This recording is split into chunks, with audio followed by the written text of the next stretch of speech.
예, 아침에 예수님의 발자취를 따라라는 제목으로 우리가 함께 말씀을 나누도록 하겠습니다.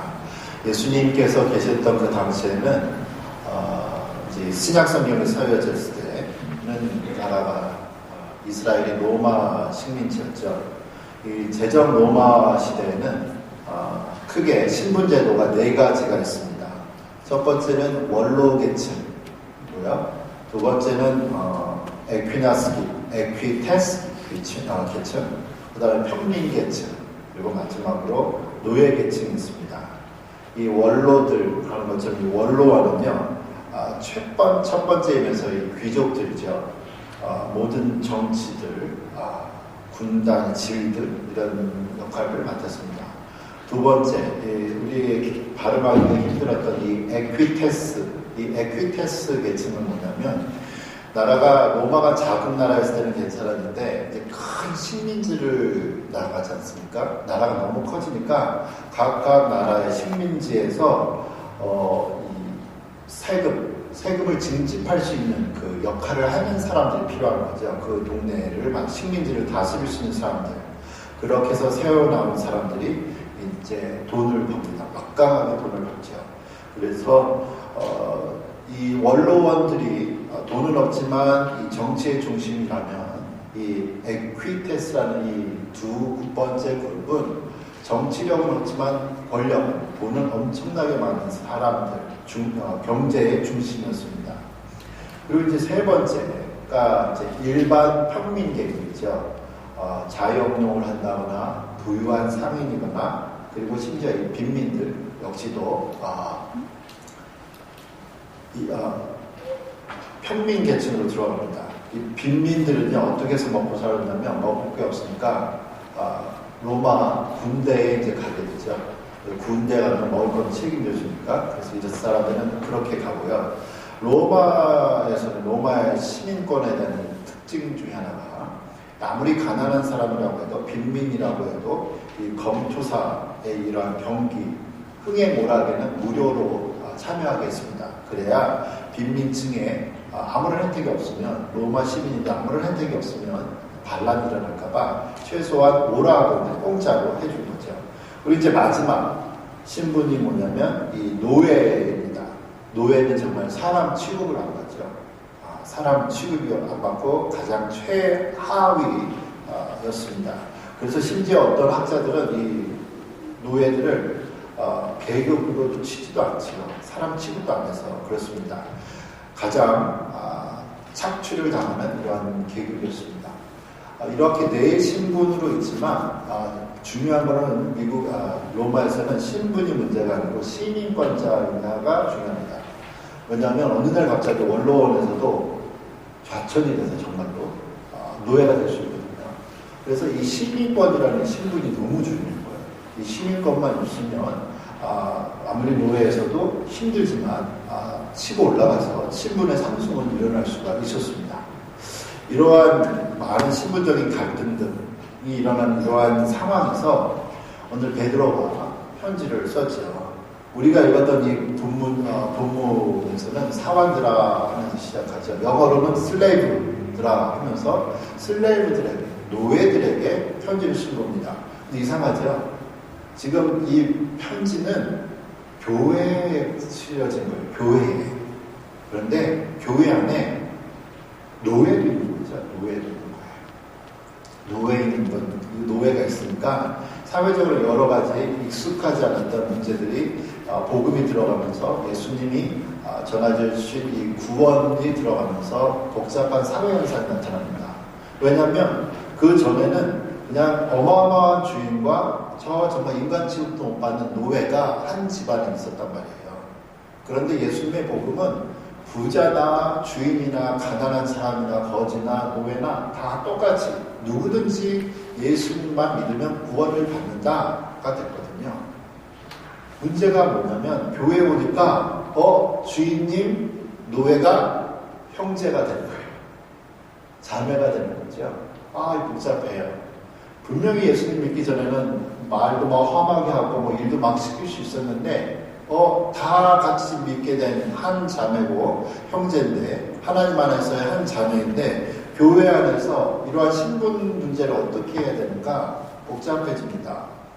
그래서 이 노예들에게 특별히 오늘 이야기를 하고 있는 거죠. 억울한 일을 당하더라도, 주인이 억울한 일을 시켜도 꼭 참아라.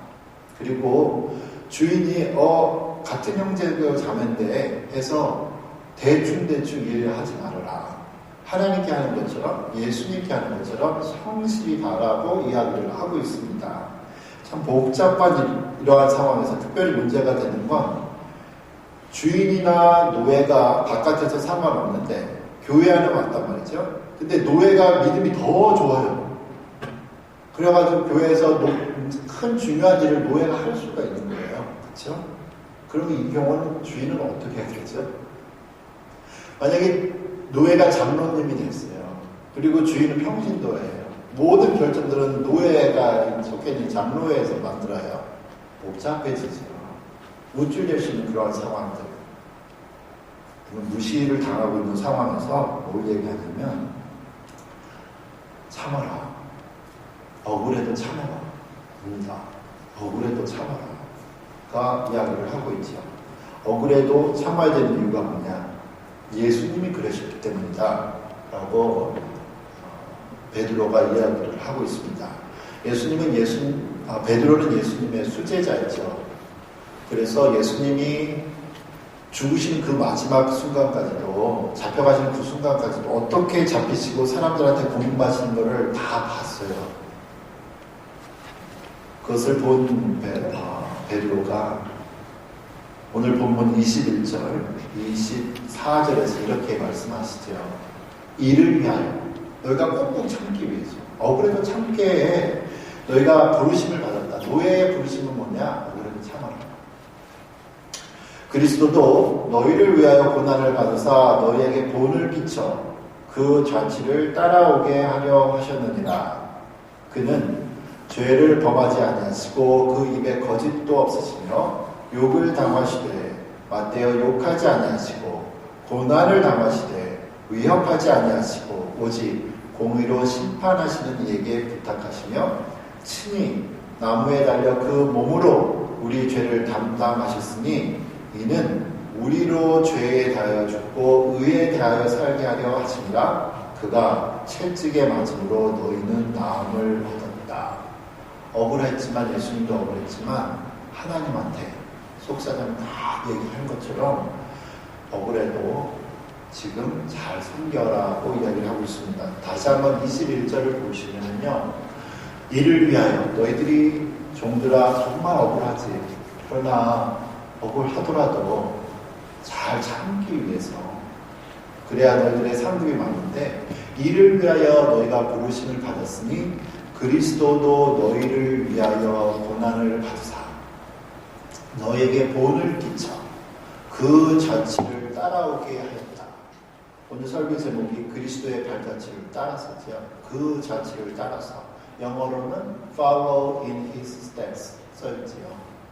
예수님이 어떠한 상황에 닥쳤을 때에, 억울하셨던 상황이었을 때에 하나님께 기도만 하고 그 길을 묵묵히 걸어가실 것처럼 우리들도 억울한 일 많죠. 이 세상 살다 보면 얼마 다 이야기할 수 없고 또 해결할 수 있는 능력도 안 되는 그럴 때에 어떻게 해야 되는가? 꾹꾹 참아가면서 해야 될 일 성실히 더하고 하나님께서 그 일을 해결해 주시기 위해서 기도하라고 이야기를 하고 있습니다. 이제 오래전 얘기인데요. 1896년 미국의 어느 교회에, 중부에 있는 한 교회에 금요일에 목사님이 혼자 집에서 설교를 준비하고 계셨습니다. 맥스웰 목사님이신데 2층에서 이제 혼자 금요일날 설교를 준비하시는데 막 안 돼요. 그날 목사님이 설교 본문으로 잡은 게 이 21절, 베드로전서 2장 21절 말씀입니다. 목사님이 이제 열심히 기도하면서 묵상하면서 이번 주일 설교를 이제 세 가지, 3단계로 해서 어떻게 하면 우리가 예수님을 잘 따를 수 있을까? 예수님의 발자취를 따를 수 있을까? 이 세 단계로 하나 이제 설교를 적어 나가고 있습니다. 그런데 누가 초인종을 눌러요. 2층에서 목사님 서재에서 밑에 보니까 웬 허름한 옷을 입은 젊은 사람이 와 있습니다. 그래서 내려가시죠. 내려가서 보니까 목사님 그냥 혼자 계셨는데 내려가서 보니까 자기가 며칠 동안 굶었다는 거예요. 자기는 타주에서 왔는데 인쇄공이고 지금 새로운 문명이 발전돼서 인쇄공들이 다 직장을 잃어서 힘들다는 거죠. 그래서 전국을 지금 일을 찾고 있는데 이 동네 목사님은 또 믿으시니까 아는 사람들도 많을 테니까 직업 좀 하나 좀 소개해 주세요 합니다. 목사님이 그날 너무나 많은 미국의 경기가 안 좋은 상태였고 또 너도나도 직장을 다 소개해 줄 수도 없으니까 정말 죄송한데 지금 미국 불경기나 직업도 없고 하니까 정말 죄송합니다 하고 그냥 돌려보내요. 마음은 좀 괴로웠죠. 먹어서라도 돈이라도 좀 줘서라도 보낼 거예요. 나중에 이제 후회는 합니다. 그리고 이제 주일이 되었어요. 목사님을 섬기는 교회가 그 동네에서 최고로 큰 교회고 큰 성가대, 멋있는 성가대, 그리고 가장 노래를 잘하는 여자 솔로리스트, 독창하시는 분이 다 이제 하나씩 찬양하고 솔로리스트하고 목사님의 설교도 준비 열심히 하신 대로 정말 은혜 충만하게 다 마쳤습니다. 그리고 마지막 찬양을 부르고 있는데 회중에서 갑자기 누가 손을 들여 큰 소리로 외치면서 할 말 하나 있습니다. 예배 드리기 전에. 이런 고상한 예배다면서 분위기를 확 깨요. 이 사람이. 보니까 목사님네 집에 왔던 그 사람입니다. 그러면서 이 사람이 뚜벅뚜벅 앞에 나와요. 아무도 제지를 못했습니다. 이게 뭐지? 상황에서. 그러면서 이 사람이 이야기를 하죠. 자기를 소개합니다. 자기는 인쇄공이고 새로운 신기술이 와서 모든 인쇄공들이 직장을 잃은 상태였고 그래서 자기가 아는 인쇄공 5명도 이미 자살을 했고 힘들다 이제. 그렇지만 자기는 변화하는 세상은 원망을 하지 않습니다. 라고 얘기하면서 이렇게 이야기를 합니다. 오늘 목사님 설교에 예수님께서 몸으로 보여주신 그대로 우리도 따라서 살아야 한다고 하셨습니다. 또 목사님께서는 우리가 우리의 믿음, 소망, 사랑의 그 예수님의 발자취를 따라야 한다고 했습니다. 본받아야 한다고 했습니다. 하지만 목사님께서는 어떻게 우리가 예수님의 발자취를 따라야 하는지는 말씀하지 않으셨습니다. 오늘 성가대가 주와 함께 가려라는 찬송가죠. 어디를 가든지 겁내지 없네라는 주와 함께 가려내라고 이런 찬송가를 멋있게 부르시는데 그게 무슨 뜻입니까? 우리나라에는 지금 먹을 것이 없어서 고통당하는 실업자들과 그들의 아픔을 아십니까? 하고 이야기를 하는 너무 이상한 것을 보면서 비틀비틀하죠. 모든 사람들이 긴장하면서 계속 이야기를 듣고 있어요. 어떻게 할지 몰라서. 제 아내는 4개월 전에 약 한 번 써보지 못하고 하늘나라로 갔습니다. 하나뿐인 제 딸은 잠시 지금 보아원에 맡겨져 있습니다. 저는 도저히 이해가 가지 않는 것이 하나 있습니다. 예수님을 믿는 많은 사람들이 좋은 집에서 살고 좋은 차를 타고 다니며 좋은 옷을 입고 좋은 것을 먹으면서 서로가 우리가 예수님을 따라 사랑해야지, 우리 서로 사랑하자 라고 찬송가를 부릅니다. 제 아내가 냄새나는 새방에서 죽어갈 때 그 건물 주인도 그리스도인이었습니다. 저는 정말 그 주인이 진짜로 예수님을 믿고 본받아 살려고 했는지 의심스럽습니다. 왜 예수님을 믿는 사람들이 말로만 예수님을 따르겠다고 하는지 전 이해할 수가 없습니다. 정말로.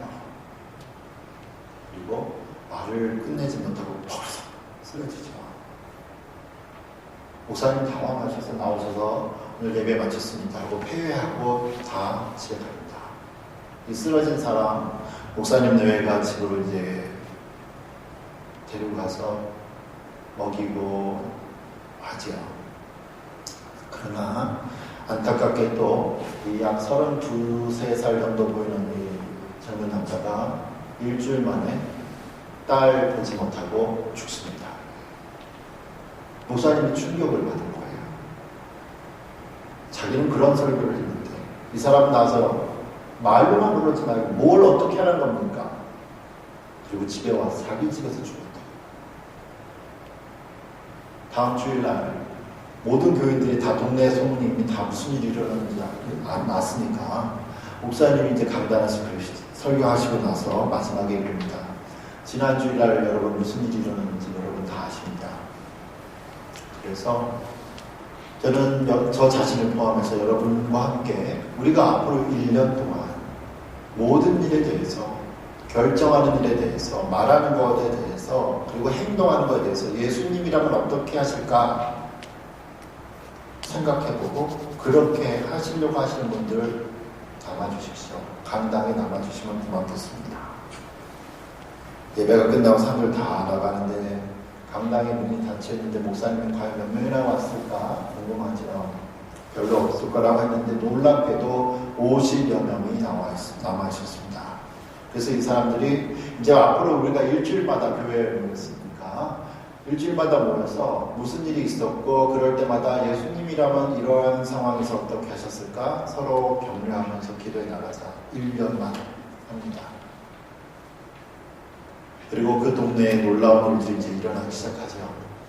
신문사를 경영하시던 이게 지금 1896년도니까 사장님이 교인이니까 예수님이라면 이러한 내용을 신문 기사니까 이런 폭력적이고 선정적인 내용들을 그리고 술과 담배를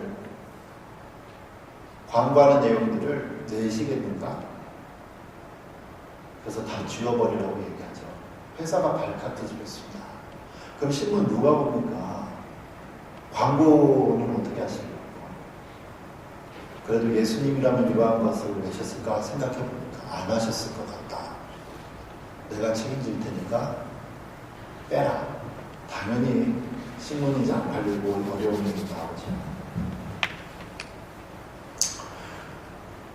그리고 또 철도청에서 소장으로 안정적인 이제 근무하고 얼마 있으면 은퇴를 앞두고 있는 이 사람이 어느 날 회사에 갔다가 자기 앞으로 온 잘못 배달된 이 사내의 편지를 보게 됩니다. 무슨 편지인지 한번 딱 봤더니 자기도 모르게 사내에서 회사 내에서 불법이 저질러지고 있고 많은 이익은 많지만 불법이 일어나는 것을 자기가 얼떨결에 보고 갑니다. 자기 게 아니에요. 그냥 못 본 거니까 다시 돌려주면 되는데 너무 괴롭죠. 예수님이라면 이러한 불법이 지금 자영되고 있는 모습을 보시고 어떻게 하셨을까?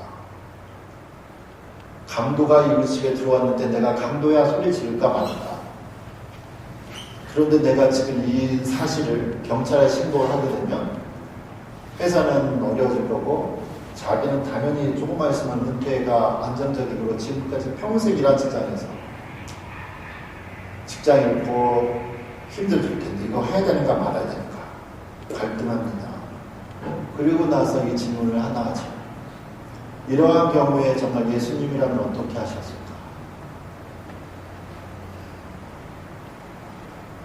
그리고 그 서류를 그 내용을 이제 신고를 하고 신고한 그날 자기도 사직서를 냅니다. 목사님 역시도 큰 교회에서 안정적인 사례와 또 1년에 4달씩 휴가를 해외에 1890년도에 이렇게 다니시는 목사님이었는데 자기가 보니까 설교했던 패턴들을 지금 보니까 교인들 마음 안 상하게 하려고 설교 내용을 저희가 조심조심 한 걸 본 거죠. 그래서 드디어 그날 한번 술을 마시는 것이 사회에 얼마나 영향을 끼치는지를 이야기를 합니다. 그래서 교인들 중에서는 술을 안 마시는 사람들이 있는데, 또 교인들 중에서는 건물주여서 자기는 술을 안 마시지만 건물에다가 술집을 렌트해서 돈 받고 사는 사람도 있는데, 왜 목사님이 저런 설교를 하셔가지고 술 장사를 하는 사람들이나 술을 좋아하는 사람들에게 반발을 사셨냐 하고 갈등이 일어납니다. 아름다운 목소리를 가지고 있었던 솔로리스트가 사귀고 있었던 남자가 있는데, 서로가 좋아하지만 이 여자가 생각해 본 거죠.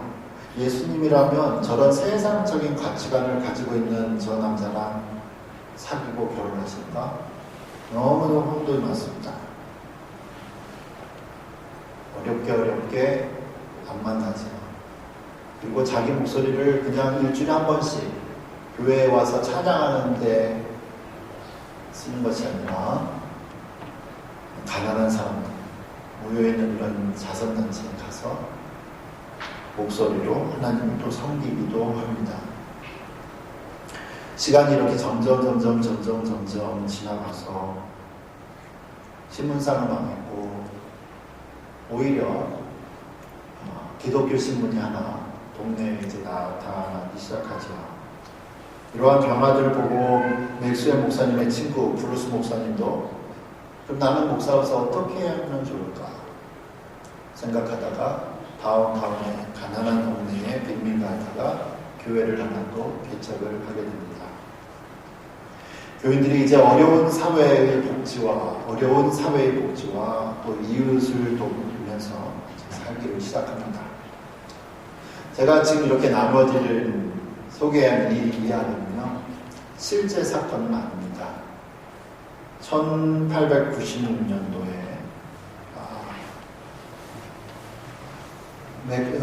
목사님이 찰스 쉘던이라는 목사님이 자기 교인들한테 단편으로 조금씩 이야기를 만들어 했다가 1897년도에 책으로 나왔죠. 그 내용이. 영어로는 오늘 영어 선교 저기 앞에 나온 것처럼 그의 자취, 영어에 In His Steps라고 써있죠. 그게 책 제목이었습니다. 지금까지 약 3천만 부가 미국에서만 팔렸습니다. 한국말로는 예수님이라면 어떻게 하실까라는 제목으로 나온 책이죠. 오늘 억울한 일을 당하는 노예에 대해서만 얘기했지만 우리 모든 사람들이 다 억울한 일 당하는 때 많거든요. 그럴 때 우리는 어떻게 반응을 할 것인가? 어떻게 해야 우리가 예수님의 발자취를 나타내는 삶인가?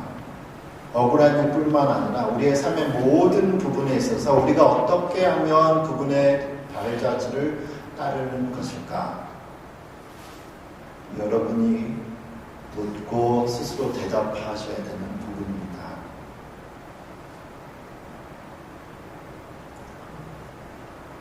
우리가 날마다 하는 생각과 말, 그리고 삶들이 예수님의 발자취를 따라서 예수님이 가신 그곳에 우리도 따라갈 수 있길 바랍니다.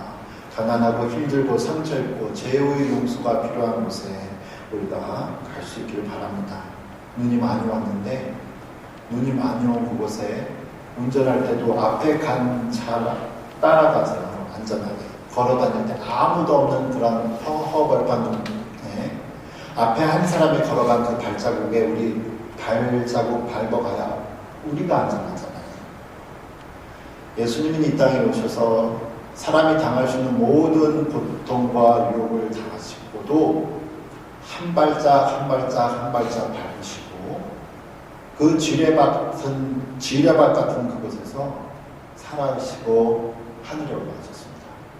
우리가 이 땅에서 어떻게 해야 될지 모르는데 예수님이라면 어떻게 했을까? 그 발자취를 하나하나 밟다 보면 우리 때문에 우리가 남긴 그 발자국을 우리 주변에서 보고 따라올 거고, 우리 사랑하는 가족들이 우리가 남긴 예수 그리스도를 믿는 그 신앙의 발자국을 따라서 우리의 자녀들이, 사랑하는 가족들이, 그리고 주변의 동료들이 예수님을 만나게 될 겁니다. 빛 대신 예수 그리스도를 따름으로 우리가 가는 곳곳마다 죄악의 빛은, 죄악의 어둠은 사라지고 냉랭한 가슴을 따뜻하게 녹이는 작은 예수 그리스도의 제자 된 삶 사시기를 축원합니다. 기도하겠습니다. 살아계신 하나님 아버지, 오늘 우리를 부르시고 인도하시는 하나님 감사합니다. 예수님이라면 어떻게 하셨을까? 라는 수많은 갈등 속에 예수님의 발자취를 쫓아 살아가는 귀한 우리가 되도록 하나님 은혜를 허락하여 주시옵소서.